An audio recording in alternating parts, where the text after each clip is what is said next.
Você possui na sua coleção a Dendrobium spectabile? Olha, eu quero bater um papo com você porque eu fui surpreendido, viu? Eu cultivo essa planta aqui há cerca de 5 anos e foi só depois de 4 longos anos que ela voltou a florescer para mim. Eu comprei essa planta aqui no ano de 2016 e foi necessário chegar em 2021 para que eu pudesse vê-la com flores novamente. Eu comprei essa planta adulta e com flores.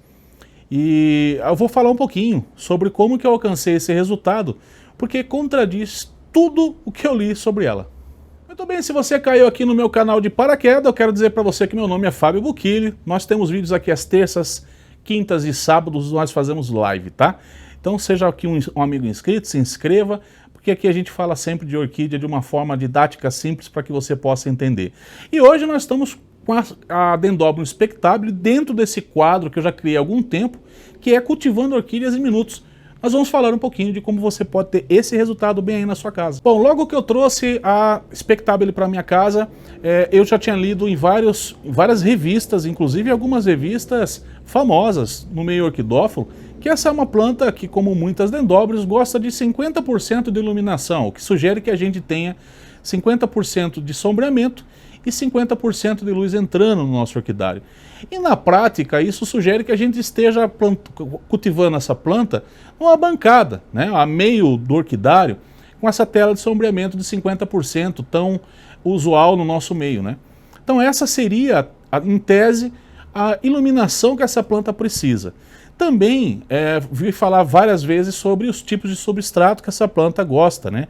Sempre um substrato mais seco, falando também do tipo de vaso, que ela prefere vasos de madeira, cachepô, troncos de madeira. Então tudo isso de fato serve realmente para ela, mas eu vou falar para você o que eu fiz aqui para alcançar esse resultado. Talvez sirva para você também. A primeira coisa que eu quero falar para vocês é sobre o vaso. Perceba que eu tô com esse vaso, que ele é um vaso daquele de chapéu muito utilizado para fazer o plantio de Cymbidium. Muitas vezes nós vemos nesse tipo de vaso aqui Cymbidium ser plantada, porque Cymbidium produz uma quantidade de raiz muito grande mesmo, né? Ela acaba descendo no nosso vaso, então vasos mais profundos é o mais indicado para você fazer plantio de Cymbidium. Já fica aqui essa dica para você também. E eu percebi que quando eu comprei essa planta, ela estava num vaso meio raso, e quando eu fui fazer o replante dela, eu vi que ela tinha muita raiz mesmo, estava bem atolada, eu tive até que cortar a parte da raiz dela, porque ela estava realmente assim num jeito que, acho que nem desenvolver raiz do jeito que estava, ela não ia conseguir. O sistema radicular dela estava todo travado. Então eu decidi, ao ver que ela produzia muita quantidade de raiz, colocar ela também num vaso profundo.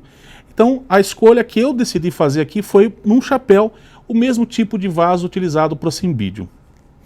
É claro que isso não significa que você tenha que fazer dessa mesma forma. Você pode utilizar vasos, também cachepôs, tronquinhos de madeira, tá? Então quero deixar bem claro para você que a escolha do vaso, essa escolha que eu fiz, foi de ver a planta, o estado que ela tinha de raiz, uma quantidade muito grande, e eu optei então por dar essa condição para ela. Então é uma dica que você pode seguir caso você queira. No substrato, eu não inventei moda. A mesma coisa que eu faço a utilização para grande parte das minhas dendróbiums aqui, eu fiz a utilização para ela também.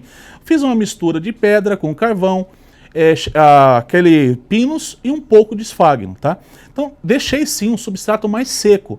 Eu usei bem pouquinho esfagno mesmo. E perceba que é um vaso que nem tem perfuração. Normalmente eu faço perfuração nos meus vasos, né? Mas como eu utilizei um substrato bem seco para ela, e no fundo ainda acrescentei nesse chapéu aqui uns 2 dedos de pedra brita, então eu decidi não fazer perfuração no vaso. Então é um substrato bem seco que ela foi plantada. O que sugere também que você possa, como disse, né, fazer uso de tronquinhos de madeira para você plantar. Mas é uma planta que, se você for colocar em tronquinho de madeira, pense bem, porque olha só, ela produz um pseudobulbo bem grande, cerca de aproximadamente aqui uns 80 centímetros de pseudobulbo. Então eu não acho muito conveniente se você for fazer um plantio num tronquinho, não faz muito sentido, até porque é uma planta muito pesada. Ela produz esses pseudobulbos que são grossos, aproximadamente em diâmetro aqui 1,5 cm a 2 centímetros de pseudobulbo. Isso falando do diâmetro dele. E como falei aqui, podendo ultrapassar seus 80 centímetros fácil, tá? Então acaba sendo pesado para você colocar isso num tronco, a não ser que você amarre numa árvore. Aí já seria uma outra forma de cultivo, inclusive. O que eu estou sugerindo aqui é esse cultivo confinado que nós temos dentro do nosso orquidário. Na árvore você vai colocar ela, amarra ela num troncão lá e muito provavelmente ela vai se desenvolver muito bem também, porque ela gosta realmente desse tipo de cultivo também, tá? Afinal, ela é uma planta epífita e planta epífita adoro uma árvore. Bom, como vocês sabem, o meu clima aqui ele é muito quente, mesmo quando a gente está falando de outono, de inverno, eu tenho um tipo de clima aqui que dificilmente abaixa de 5 graus, abaixo de 5 graus. Normalmente o frio nosso aqui fica em torno de 12 graus, de 15 graus, né? Então, dificilmente a gente tem dias mais frios do que essa temperatura aqui. O que sugere, inclusive, né, que essa planta goste de um clima mais quente. Eu sugiro que você, quando for adquirir essa planta, esteja cultivando essa planta numa temperatura, num clima de temperatura que fique aí entre 8 até mesmo 35 graus, tá? Uma planta que gosta de calor, por tudo que eu vi aqui. O que não impede você, que mora numa região sul-sudeste do Brasil, que é uma região mais fria, de fazer as suas experiências. Adquira para você até contar pra gente. E se você já tem uma planta dessa nessa região, já floresceu para você, conta aqui no comentário como que foi a sua experiência com o clima, em relação ao clima dessa planta aí. Agora, para a gente falar de iluminação, vou deixar o solzinho aqui, a gente vai falar sobre a luz do sol sobre o seu orquidário. Eu quero dizer para você que essa experiência que sugeria, sempre li, como falei para vocês no começo desse vídeo, que ela é uma planta que precisava de muita luz. Curiosamente, quando eu comprei essa planta, ela ficou cerca de 1 ano sobre uma quantidade de luz bem grande mesmo. Inicialmente, a quantidade de luz que eu dei para ela foi de 40% de sombreamento e 60% de luz, né? Então ela estava realmente entoada em muita iluminação. Como eu percebi que ela não andou muito bem, eu decidi colocar ela na altura da bancada, o que a gente sugere ser 50%. E lá ela ficou durante 2 anos. Bom, eu percebi que ali também ela não deu muito bom, e eu fiz uma reforma aqui no meu orquidário, onde eu acabei colocando essa planta no chão, justamente onde você está vendo aí nas imagens, né? Esse é o local aonde essa planta vegeta. E você pode perceber também que nesse local ela está no chão, e acima dela existem vários outros vasos, né? Várias outras orquídeas que estão acima dela. E com isso, a tela de sombreamento sendo a 50% e essa planta estando lá no chão, sugere que a iluminação que essa planta recebe é de 70% de sombreamento e apenas 30% de luz do sol. É o que essa planta recebe. Inclusive você pode ver que até as folhas dela têm um tom de verde que confirma aquilo que eu estou falando. Então eu só consegui ter resultado com essa planta em menos iluminação. E aqui fica um grande aprendizado para mim, pelo menos ficou um grande aprendizado para mim, porque mais uma forma da gente não generalizar as coisas, né? Uma vez que a gente vê que grupos como o gênero Dendrobium, Brassavola, Encíclia, a gente vê muito que a gente generaliza, né? Essas plantas precisam de luz. E não é bem assim. Existem espécies dentro desses gêneros que têm uma necessidade menor de iluminação, que colocando essas plantas em uma condição de luz, você pode até vir perder ela. O que é um exemplo disso? A Cattleya schilleriana. Já tive diversos tipos de amigos que falaram que colocaram Cattleya schilleriana sobre uma condição enorme de luz, né? Sempre ali abaixo, um pouquinho abaixo da tela, o que sugere que receba cerca de 60% de luz e apenas 40% de sombreamento, que acabou fritando essas plantas. As pessoas que tiveram resultado acabaram até perdendo da sua coleção plantas incríveis.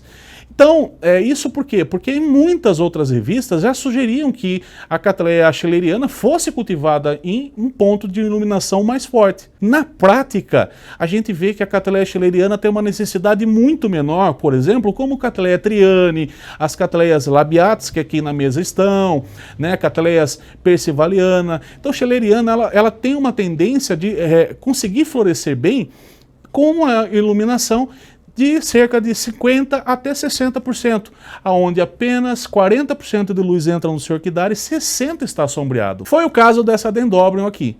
Então, a iluminação que eu sugiro para você, na prática daquilo que aconteceu para mim aqui, seria de 60% a 70% a luz, para que você tenha esse resultado com ela. Nas adubações, tudo que eu faço para as minhas catleias, eu faço para esse grupo de plantas também. Caso você não tenha nenhum conhecimento com adubo, no final deste vídeo eu vou deixar uma playlist na telinha, onde você vai poder clicar para que você possa acompanhar vários tipos de adubos e também dicas de adubação que eu dou aqui no canal. As regras que eu faço para essa planta, do jeito que ela está plantada aqui, nesse substrato que eu falei para vocês, é de 3 vezes na semana, nesse período mais quente, tá? De 3 a 4, tá?